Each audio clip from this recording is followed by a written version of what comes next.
warahmatullahi wabarakatuh.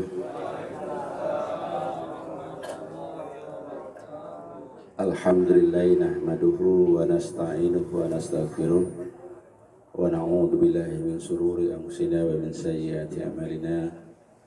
May yahdihillahu fala mudilla lahu wa may yudlil fala hadiya lahu. Asyhadu an la ilaha illallah wa la syarika lahu wa asyhadu anna Muhammadan abduhu wa mawalah wa ba'du.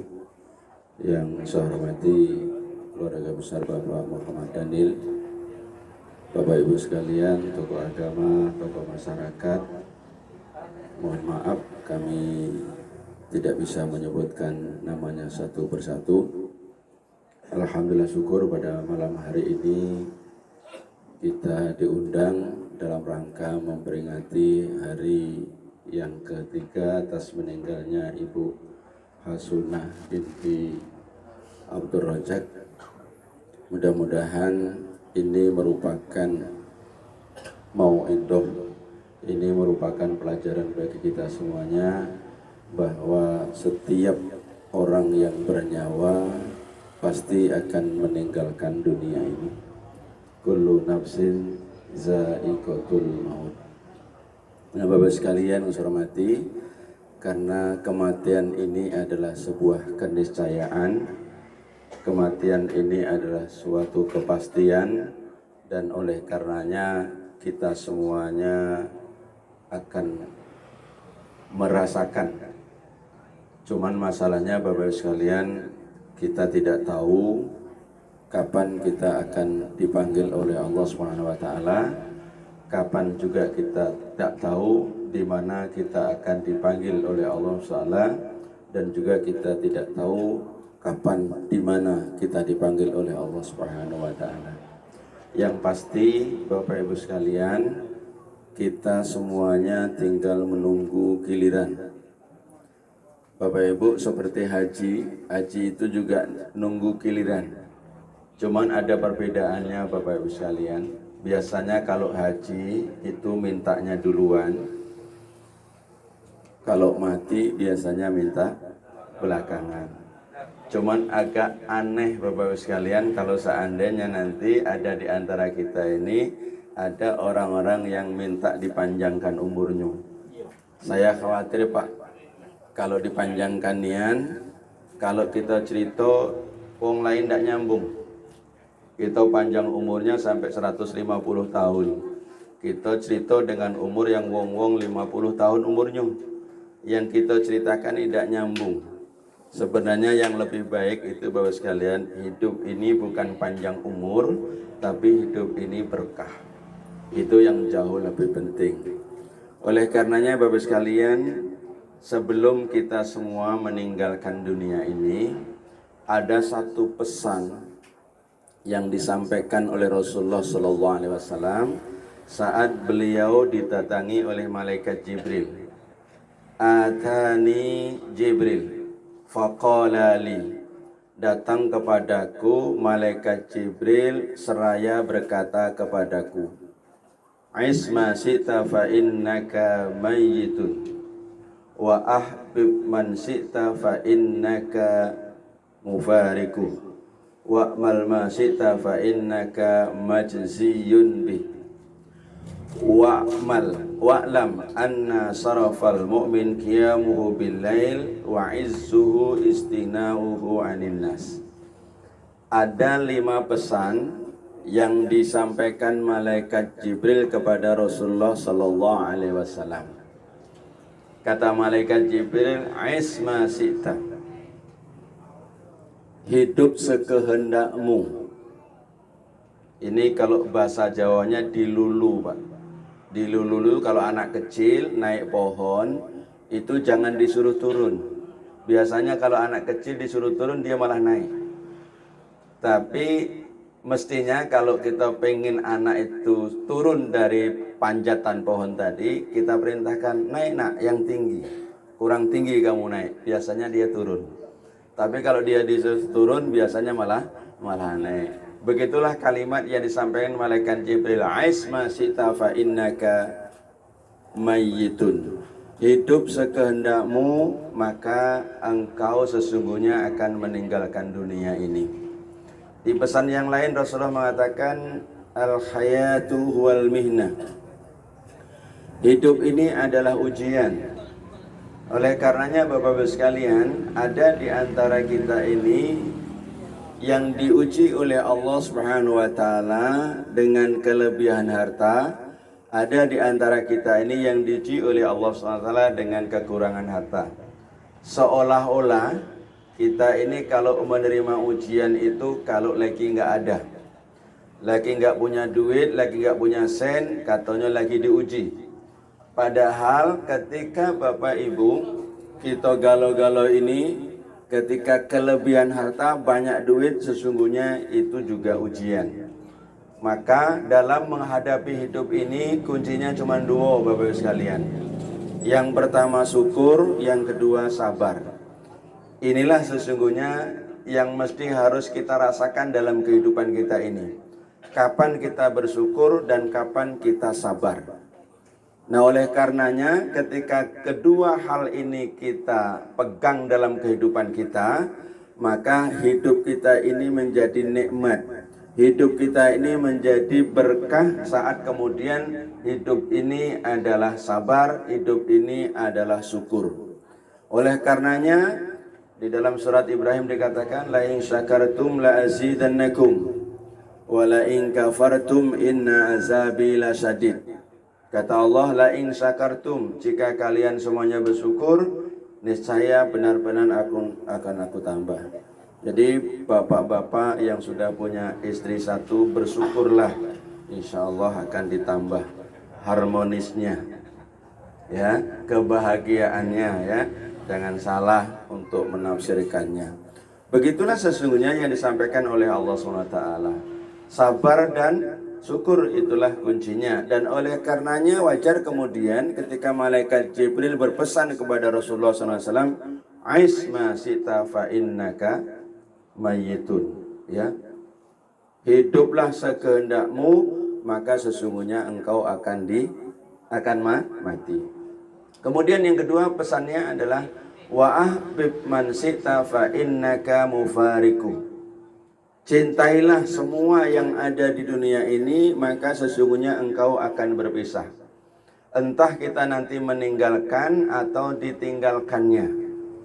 Ya, Ibu Hasunah binti Abdul Razak baru saja dipanggil oleh Allah Subhanahu wa taala.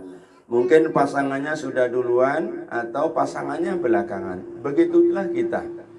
Ya, kita punya anak, kita punya istri. Bisa saja nanti kita meninggalkan istri atau bisa saja kita nanti ditinggalkan oleh istri kita dalam rangka untuk menghadap Allah Subhanahu wa taala. Nah, oleh karenanya di dalam surah Al-Baqarah Bapak sekalian ini ayatnya sangat populer sekali, ya. Walanabluwannakum bisyai'in minal khaufi wal ju' wa naqsim minal amwali wal anfusi was samarat wa bassiris sabirin. Jadi Allah Subhanahu wa taala bersumpah dalam ayat ini, benar-benar kalian semuanya akan aku uji dengan sesuatu, di mana sesuatu itu adalah rasa takut, khawatir, lapar, kehilangan orang-orang yang kita cintai, kehilangan harta, kehilangan buah-buahan.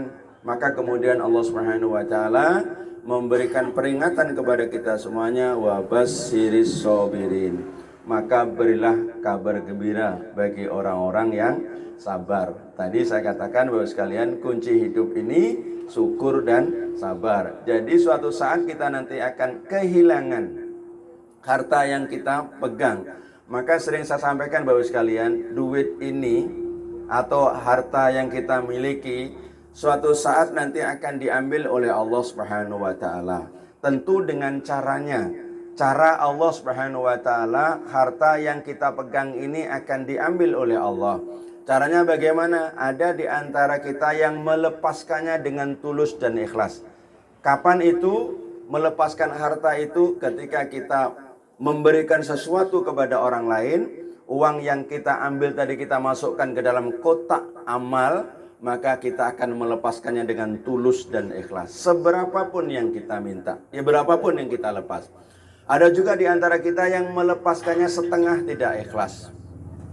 Setengah tidak ikhlas itu kalau Bapak Ibu sekalian ditimpa musibah, sakit, kemudian dia harus berobat.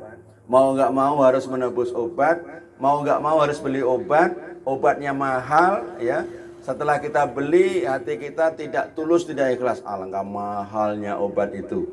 Maka melepaskannya dengan setengah tidak ikhlas. Ada juga Bapak sekalian, harta yang kita miliki ini melepaskannya dengan mengerutu, ya, dengan mengumpat-ngumpat. Suatu saat misalnya ada di antara kita ini ada musibah, ada kecelakaan gitu ya. Kemudian kita ke pasar belanja, dompet diambil orang. Duit diambil orang. Nggak ada Bapak sekalian, kemudian ketika ada di antara kita ini, duit diambil orang, kemudian saya ikhlaskan, saya sedekahkan. Rasa-rasanya jarang kita temui. Pasti akan mengutuk, kurang ajar. Nah kira-kira begitu ya. Duit 100.000 diambil galo lah, cuman selembar. Cek mana ngambilnya kalau nggak diambil galo. Tapi itulah sesungguhnya yang terjadi. Bahwa sesungguhnya kita semuanya akan diuji oleh Allah Subhanahu wa Ta'ala dengan ujian yang bermacam-macam. Maka kunci dalam kehidupan yang kita sampaikan tadi adalah syukur dan sabar.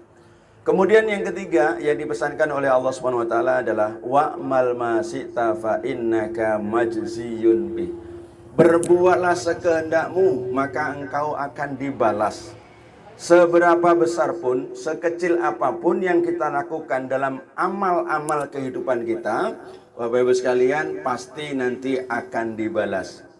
Mungkin Bapak Ibu sekalian hafal sekali ya, dalam surah Al-Zilzalah itu, "Faman ya'mal misqala dzarratin khairan yarah wa man ya'mal misqala dzarratin syarran yarah." Ya, siapapun kita, tidak peduli ketika kita melakukan amal-amal kebaikan sebesar biji sawi, pasti juga akan dibalas. Dibalas oleh Allah Subhanahu wa Ta'ala. Dan Bapak Ibu sekalian, yakinilah bahwa sesungguhnya apa yang kita lakukan ini tidak ada yang terlewatkan. Semuanya tercatat, semuanya dibukukan oleh Allah Subhanahu wa Ta'ala. Tadi kita membaca surat Yasin. Di dalam ayat yang ke-12 Allah Subhanahu wa Ta'ala berfirman, "Inna nahnu nuhyil mauta." Sesungguhnya kamilah yang menghidupkan orang-orang yang sudah meninggal itu. Wa naktubu ma qaddamu, dan aku catat, aku tulis semua amal-amal yang dulu. Ya. Wa asarahum, dan jejak digital. Kalau ini hari begitu kira. Sarung itu bekas-bekasnya. Hari ini Bapak sekalian kita datang di rumahnya Bapak Danin dalam rangka memperingati 3 hari atas meninggalnya ibu beliau. Ada catatannya Bapak sekalian, ada bekasnya.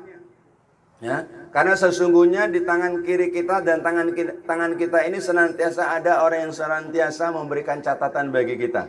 Ada namanya malaikat raqib, ada malaikat atid. Dicatat, tidak akan terlewatkan semuanya. Wa naktubu ma qaddamu, semuanya ditulis, jejak-jejak dulu. Wa asarahum, dan bekas-bekasnya, jejak digitalnya semuanya ada Pak. Wa kulla shay'in ahsaynahu fi imamin mubin, dan semuanya nanti akan dibukukan dengan buku yang sangat jelas. Nah oleh karenanya tidak bisa kita lewat dari kenyataan. Semua amal kita, semua pekerjaan kita, baik maupun tidak baik, semuanya tercatat. Dan ini disampaikan oleh Allah Subhanahu wa Ta'ala. Kalau hari ini Bapak Ibu sekalian kita bisa dusta, hari ini bisa bohong, maka pada gilirannya nanti kita semuanya tidak akan bisa terlepas dari itu. Ya. Di dalam surat Yasin, masih surat yang sama, ayat yang ke-65, Allah Subhanahu wa Ta'ala mengingatkan kepada kita. Al-yawma nahtimu ala afwahihim wa tukallimuna aydihim wa tashhadu arjuluhum bima kanu yaksibun. Kata Allah, al-yawma nahtimu, hari ini aku kunci mulut-mulut mereka. Jadi Bapak sekalian, pada gilirannya nanti tidak pacak kita ngomong. Nahtimu ala afwahihim. Lah kalau kita nggak ngomong, kemudian siapa yang ngomong? Wa tukallimuna aydihim, dan berbicara kepada kami tangan-tangan mereka. Jadi Bapak sekalian kaget, mulut kita dikunci, tangan kita yang ngomong. Ada yang nyeleh, ada yang ngeyel, ada yang ngeles. Mana mungkin Ustaz, tangan pacak ngomong. Yo, mak ini hari tidak pacak, Pak. Tangan kita nggak pacak, yang pacak ngomong ya mulut kita sekarang ini. Tapi nanti kata Allah SWT, nahtimu ala fahim. Kami kunci, kami tutup mulut-mulut mereka. Justru yang berbicara adalah tangan kita. Wa tukallimuna aydihim. Bapak Ibu sekalian, boleh tidak percaya sekarang. Ya, boleh tidak percaya sekarang. Ya, tadi kan kita baca, idza arada syai'an ayyakula lahu kun fayakun. Kalau Allah berkehendak atas segala sesuatu, cukup mengatakan kun fayakun, jadilah maka jadi. Bagaimana mungkin kemungkinan kita akan mengingkarinya bahwa sesungguhnya kalau mulut kita yang sekarang bisa ngomong, mulut kita sekarang bisa dusta, ya, pada gilirannya nanti akan dikunci oleh Allah, ditutup oleh Allah Taala. Gantian yang ngomong tangan kita. Wa tukallimuna aydihim. Nah, kemudian kalau tangan kita dusta bagaimana? Tangan kita bohong. Wa tashhadu arjuluhum bima kanu yaksibun. Dan berbicarlah kaki-kaki mereka sebagai saksi. Bima kanu yaksibun, dengan apa yang mereka kerjakan. Jadi tidak bisa Bapak Ibu sekalian nak bohong, nak dusta, nak nipu, nak baca. Semuanya nanti persaksiannya akan ditunjukkan oleh Allah Subhanahu wa taala. Itulah hari yang telah ditentukan oleh Allah Taala nanti. Nah, oleh karenanya ketika Allah melalui lisan malaikat Jibril kepada Rasulullah SAW, wa mal masita fa innaka majziyun bi. Berbuat sekehendakmu maka engkau akan dibalas seberapapun kebaikan kita. Nah, Bapak sekalian yang saya hormati, Ustadz saya pernah bercerita, Pak. Jadi di Jogja itu ada orang kaya. Kaya bener. Karena kekayaannya tadi, dia orang soleh, orang baik, istrinya banyak, anaknya banyak. Hartanya juga banyak. Kemudian dalam dirinya tadi sudah terasa ada panggilan dari Allah Subhanahu wa taala, maka semua anaknya dikumpulkan. Wahai anakku, rasa-rasanya sebentar lagi aku dipanggil oleh Allah Subhanahu wa taala. Maka siapa di antara kalian yang mau menemani aku semalam dalam kubur, maka saya kasih sepertiga dari harta yang saya tinggalkan. Maka anaknya dipanggil dan ditanya satu-satu. Tidak ada yang sanggup. Karena anaknya nggak sanggup, maka istri-istrinya dikumpulkan. Wahai istri-istriku, sebentar lagi saya dipanggil oleh Allah Subhanahu wa taala. Siapa yang mau menemani aku semalam di dalam kubur, maka saya kasih sepertiga dari harta yang saya tinggalkan. Istrinya nggak ada yang sanggup, anaknya nggak ada yang sanggup. Karena istri dan anak nggak ada yang sanggup, maka diumumkanlah halayak ramai. Semua orang diundang di sekitarnya, tetapi tidak ada seorang pun yang sanggup untuk menemaninya. Tiba-tiba ada datang seorang yang hartanya satu sabit, Pak, satu arit. Tahu arit, Pak, ya? Yang melengkung itu. Dia bisa menghidupi anak dan istrinya dengan arit itulah. Pekerjaannya ngerumput untuk menghidupi anaknya, menghidupi istrinya dengan modal satu arit tadi. Karena dia ingin merubah nasibnya, maka dia menyanggupi tidur semalam bersama dengan jenazah. Ringkas cerita Bapak sekalian, bapak ini meninggal dunia dan ditemanilah semalam. Saat dia menemani semalam dalam kubur tadi, perasaan dia ditanya oleh malaikat tentang harta yang ia miliki selama 7 hari 7 malam. Tentang arit tadi, Pak. Modalnya tadi, hartanya satu arit tadi, perasaan dia ditanya oleh malaikat 7 hari 7 malam. Maka semalam perasaan dia 7 malam tadi selesai. Sesuai dengan perjanjian dengan keluarganya, maka sepertiga harta yang ditinggalkan oleh almarhum tadi akan diberikan kepada orang yang kurang beruntung dari sisi finansial tadi. Tapi orang ini menolak. Saya nggak mau. Sampai kemudian keluarganya bingung, bagaimana mungkin kemudian dia menolak harta ini. Usut ketemu usut, kenapa kamu nggak mau? Saya nggak mau. Bagaimana mungkin kemudian saya menerima harta sebanyak ini? Wong harta saya satu arit saja ditanya malaikat selama 7 hari 7 malam. Nah kalau hartaku sebanyak ini, bagaimana kemudian saya nanti akan mempertanggungjawabkan saya di hadapan Allah Subhanahu Wa Taala. Maka orang ini tetap dalam kondisi miskin karena dia pengen masuk surga duluan. Jadi kalau bapak-bapak, ibu-ibu pengen masuk surga, jangan banyak-banyak, ya, jangan banyak-banyak hartonyo, ya, jangan banyak-banyak duitnya. Sebab kalau banyak harta banyak duit, kakek masuk surganya belakangan. Kalau masuk surga. Itu pun kalau, ya. Nah, kalau tidak percaya Bapak sekalian, pergi kakek ke mall, ya, pergi kakek ke mall, ambil barang-barang di mall itu 1 troli. Dengan ngambil 1 botol sampo. Kira-kira antriannya lama mana? Nah, itulah kira-kira. Antrian nak keluar dari dalam tadi kira-kira lama mana? Tentu lamalah yang 1 troli tadi. Dengan yang dibandingkan 1 botol tadi, ya. 1 botol cepat Pak, red, selesai langsung keluar. Kalau 1 troli, lama ngitungnya. Maka jangan bercita-cita jadi orang yang banyak harta. Tapi catatannya Bapak sekalian, surgonya wong miskin itu beda dengan surgonya wong kaya. Nah itu bedanya. Kalau kita amanah, kalau kita bisa mensyukuri dengan yang Allah berikan kepada kita, kalau kita kufur dengan harta yang diberikan, bukan kebaikan yang kita dapatkan, justru malah azab yang Allah berikan kepada kita. Maka wajar kemudian ketika Allah kata, walanabluwannakum, aku uji kalian semuanya. Ya, ujiannya dengan harta, ujiannya dengan keluarga, ujiannya dengan sesuatu yang kita miliki tadi. Maka kemudian Allah katakan, alladzina idza asabatuhum musibah qalu inna lillahi wa inna ilaihi raji'un. Semuanya adalah milik Allah ternyata. Inna lillahi, sesungguhnya kita adalah milik Allah, wa inna ilaihi, dan sesungguhnya kepadanya lah kita akan kembali. Semuanya akan kembali kepada Allah SWT. Memang kadang-kadang kita ini aneh Pak, hidup ini. Di mana letak keanehannya? Kalau kita ini punya mobil, punya harta banyak, kemudian kita dipuji oleh tetangga kita ngomong apa? Ini kan titipan Allah Subhanahu wa taala, ya. Harta, kemudian rumah, semua yang kita miliki itu kena titipan Allah Subhanahu wa taala. Cuman kita nggak pernah bertanya, ngapalah Allah nitipkan kepada saya? Pertanyaan ini jarang kita temui. Yang ada adalah ini harta adalah titipan. Cuman jarang bertanya dalam diri kita, ngapalah harta ini dititipkan kepada saya? Jarang. Justru nanti kalau hilang, aku dapat musibah, aku dapat kecelakaan, gitu ya. Kenapa? Karena kehilangan ini. Padahal itu milik Allah. Dan Allah akan mengambilnya. Dengan cara Allah mengambilnya, tentu itu adalah rahasia Allah SWT. Tadi saya katakan bahwa sesungguhnya ada yang kita melepaskannya dengan ikhlas, ada yang melepaskannya setengah tidak ikhlas, ada yang melepaskannya dengan kita ngerutu. Begitulah sesungguhnya yang terjadi pada diri kita.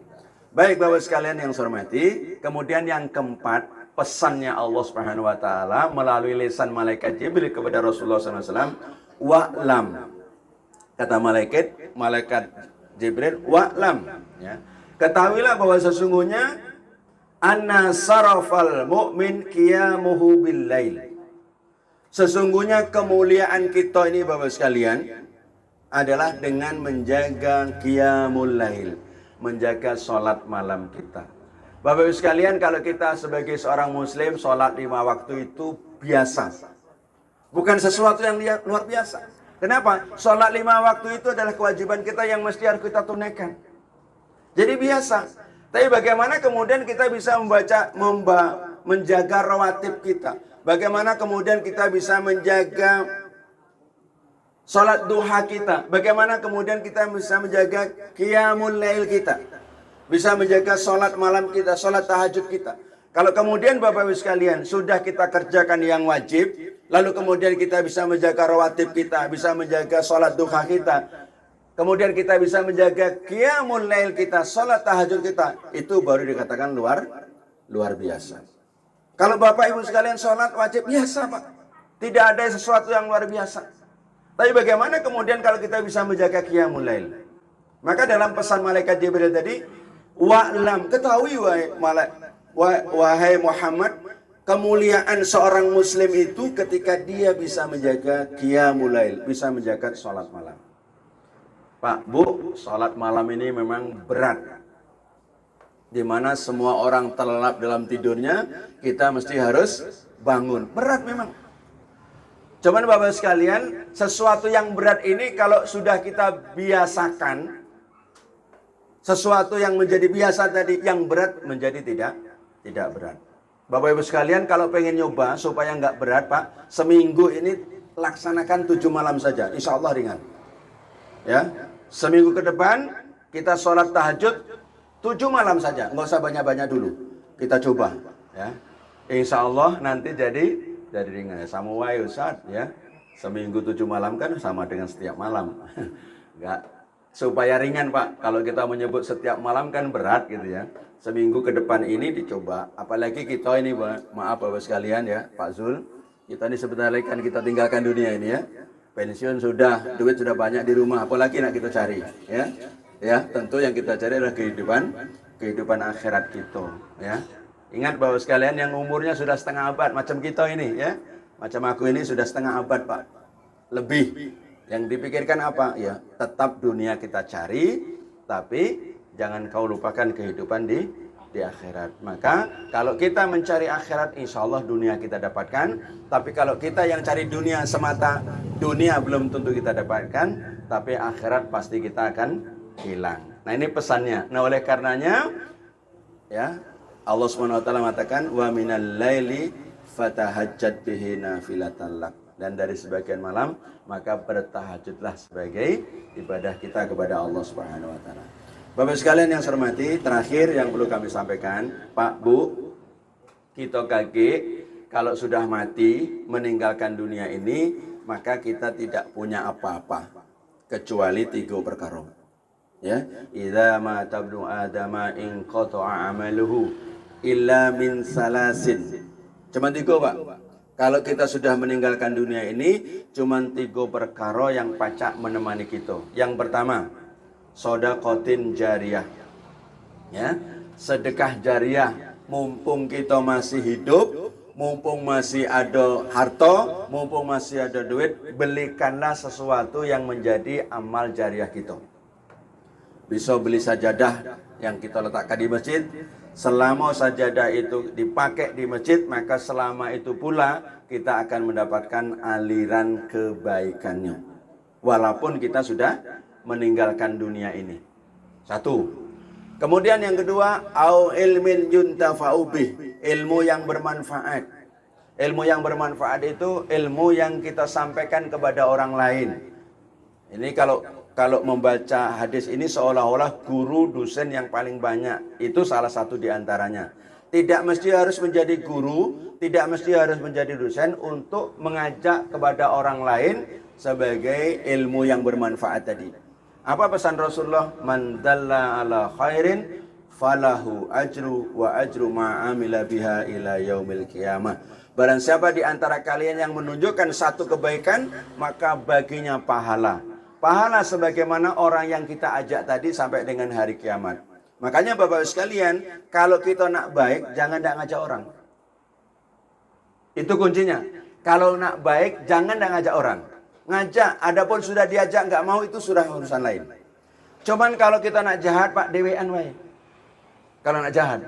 Sebab kalau kita jahat ngajak orang lain, kita sudah insaf, kita sudah kembali ke jalan yang benar. Tapi kita pernah punya murid, pernah punya orang yang pernah kita ajak jahat. Dia bukan insaf, tapi justru malah punya murid lagi. Maka kita punya tabungan kejahatan selamanya. Ini tolong catat Pak ya. Ini pesannya begitu.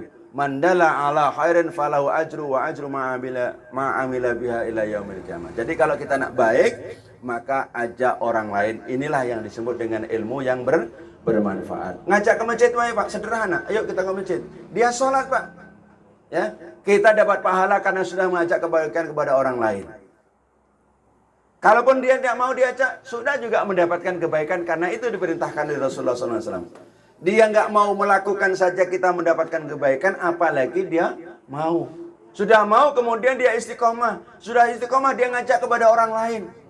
Orang lain tadi diajak lagi, ngajak lagi kepada orang lain. Masya Allah. Itulah yang disebut dengan tabareh. Tabungan akhirat. Makanya Bapak sekalian sekali lagi, kalau kita nak baik, jangan ndak ngajak orang sebagai tabungan kita saat kemudian kita meninggalkan dunia ini. Kemudian pesan yang ketiga, awaladin sholihin yad'ulah, atau anak yang soleh yang senantiasa mendoakan untuk kedua orang tuanya. Masya Allah Bapak sekalian, anak ini adalah harta. Zinatul hayatid dunya, bahwa anak itu adalah perhiasan yang sangat mahal bagi kehidupan kita di dunia. Bu, Pak, dulu orang Jawa punya keyakinan banyak anak, banyak rezeki. Itu dulu Pak, banyak anak, banyak rezeki. Nah kalau dihitung-hitung betul Pak Ari, banyak anak, banyak rezeki itu ya. Misalnya anaknya 10, masing-masing anak ngenjuk 100.000 aja. Kalau 10 anaknya kan 1 juta. Kau pikir cukuplah untuk uang jajan Pak Ari ya? Ya, kalau 100.000, kalau satu anak ngejatuh 1 juta, 10 juta. Kalau anak-anak setiap bulan ngenjuk 5 kilogram beras saja, gitu ya. Kalau anaknya 10, 50, kira-kira cukup ya. Nah, ya, kalau anaknya minta bagaimana gitu ya? Kalau anaknya ngerti, nggak mungkin dia minta-minta dengan uang tua, pasti ngenjuk. Anaknya ngerti, maka bagaimana kemudian anak ini dididik, diasuh supaya menjadi anak yang soleh dan solehah. Itu pengertian nenek moyang kita. Banyak anak, banyak rezeki. Mungkin bapak ibu nggak percaya, saya ini 12 saudara Pak. 1 bapak, 1 ibu. Ya, sudah dipanggil oleh Allah SWT 4 orang, jadi tinggal 8. 8 itu laki-laki 4, perempuannya 4. Sekarang ini yang masih hidup. Jadi kalau seandainya sekarang ini berdoa anaknya 8 tadi, Allahumma ghfir lahu warhamhu wa'afihi wa'fu anhu. Setiap kali sholat karena orang tua sudah meninggal dunia semua. Ya enggak? Berarti setiap hari bapak saya, anak saya didoakan oleh anak-anaknya sebanyak 40 kali. Masing-masing anak berdoa 5 kali sehari, anaknya 8, 40 kali Pak. Kemudian Allah tidak berkenan menerima doanya separuh. Yang tidak diterima separuh, yang diterima separuh Pak. Berarti masih 20 doa yang diterima oleh Allah SWT. Itu dari imaterinya. Masya Allah, wajar kemudian kalau banyak anak, banyak rezeki. Ini anak duo. Si kok juali barang di rumah, si kok juali tanah. Pacak mati tegak wong tua ya. Kalau seandainya itu yang terjadi gitu ya, maka bagaimana kemudian anak ini mesti harus kita jadikan aset zinatul hayatid dunya. Maka pesan Rasul tadi, awaladin sholihin yad'ulah, anak yang soleh, anak yang senantiasa berdoa untuk kedua orang tuanya. Maka ini aset Bapak sekalian ya, yang masih muda-muda seperti Pak Haji Antoni, seperti Pak Haji Soherman itu, subhanallah Pak ya, anaknya yang ngapal Quran ya, luar biasa. Pak Haji Halim gitu ya, anak-anaknya disekolahkan di pesantren menjadi anak. Kita dulu Pak Ari ya, nggak ada untuk sekolah nak kamu ngapal Quran, hati-hati ya.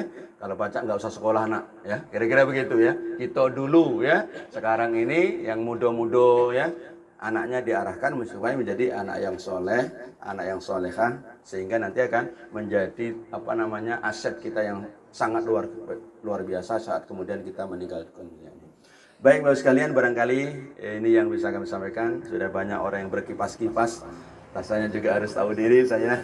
Kalau diperpanjangkan kalam barangkali nanti ada yang kurang setuju Bu ya. Sudahlah Ustaz, jangan panjang-panjang kira-kira gitu. Saya kira cukup, mudah-mudahan ini bekal untuk kita Bapak sekalian. Saya ulangi Bapak sekalian bahwa sesungguhnya dunia akan kita tinggalkan. Kemudian malaikat Jibril pesan kepada Rasulullah, hiduplah sekehendakmu, pasti kamu akan mati. Cintailah semua yang ada di dunia ini, pasti kamu akan berpisah. Dan berbuatlah sekehendakmu, pasti kamu akan dibalas. Sesungguhnya kemuliaan kita ini tergantung dari qiyamul lail kita, salat malam kita. Mudah-mudahan ini bekal kita dalam rangka menghadap Allah Subhanahu wa taala pada hari yang telah ditentukan nanti. Amin ya rabbal alamin. Assalamualaikum warahmatullahi wabarakatuh.